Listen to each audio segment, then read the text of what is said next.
Oke, bersama kita telah ada dengan saya nih Raffi Ansyah Putra, mahasiswa program studi peternakan Fakultas Pertanian dan Peternakan Universitas Islam Negeri Sultan Syarif Kasim Riau. Kita akan bincang sedikit terkait dengan peternakan ya. Ngomong-ngomong, menurut kamu dunia peternakan itu seperti apa sih? Ya,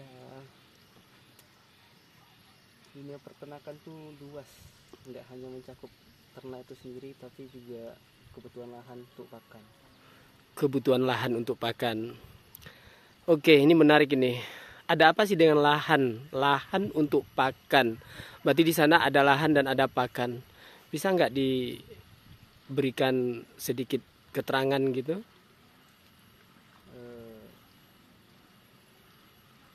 Ketika kita mau membangun sebuah peternakan, ya tentu saja kita membutuhkan yang namanya pakan.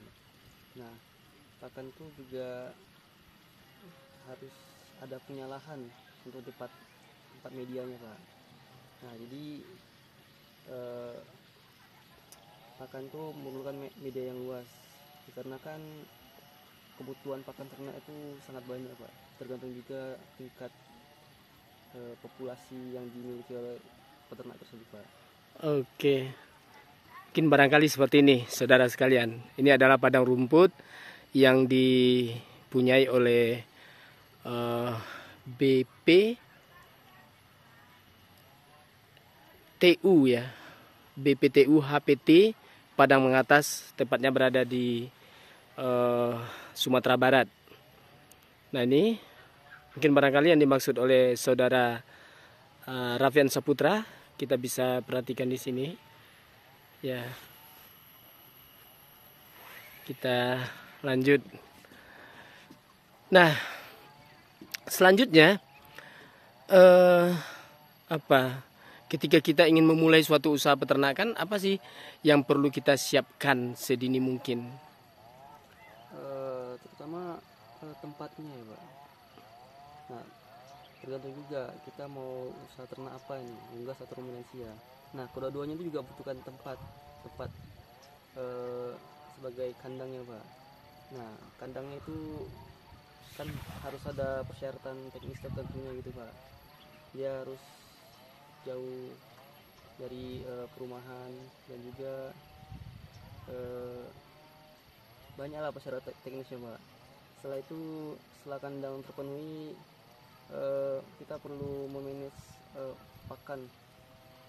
Nah, selain pakan juga kita harus memanajemen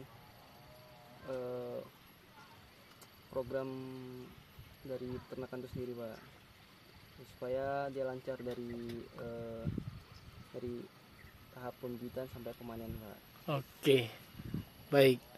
Nah, kalau pakan dijadikan sebagai alasan utama untuk memulai suatu usaha peternakan, artinya sebelum usaha dimulai kita sudah harus siapkan terlebih dahulu lahannya.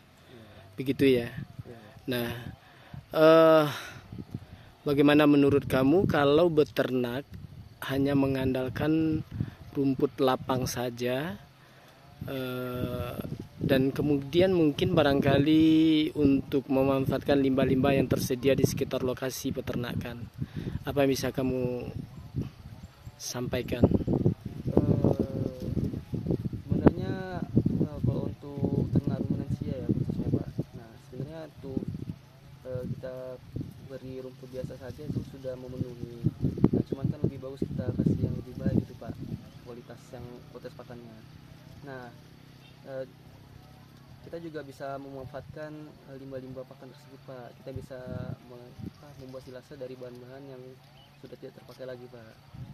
Yang sudah tidak terpakai lagi kita awetkan kembali dan menggunakan metode teknologi silasi gitu ya. Oke, sejauh mana pengetahuan kamu yang terkait dengan silasi itu? Nah, silase itu merupakan proses fermentasi dari bahan-bahan tertentu yang bisa dijadikan pakan ternak, supaya pakan tersebut bisa lebih awet dan juga kualitas nutrisinya meningkat, Pak. Oke, jadi proses awet ya. Artinya kalau proses awet berarti kita bisa gunakan kembali pada saat kekurangan atau kelangkaan pakan ya, misalnya pada musim kemarau dan lain sebagainya. Nah, kira-kira apa saja yang bisa kita buat silase? Limbah-limbah dari apa saja yang kita bisa buat silase? Sebenarnya banyak ya Pak, seperti indigo vera, rumput-rumputan tuh Pak, terus daun lamtoro atau pete Cina.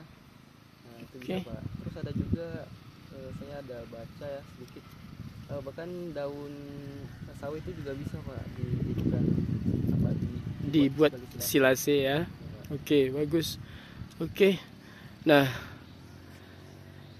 jadi kita tidak hanya mengandalkan dari padang penggembalaan yang menghasilkan rumput untuk pakan ternak, tetapi di samping itu kita juga bisa mengandalkan limbah-limbah dari industri pertanian yang kita bisa modifikasi menjadi pakan ternak yang bernilai gizi tinggi.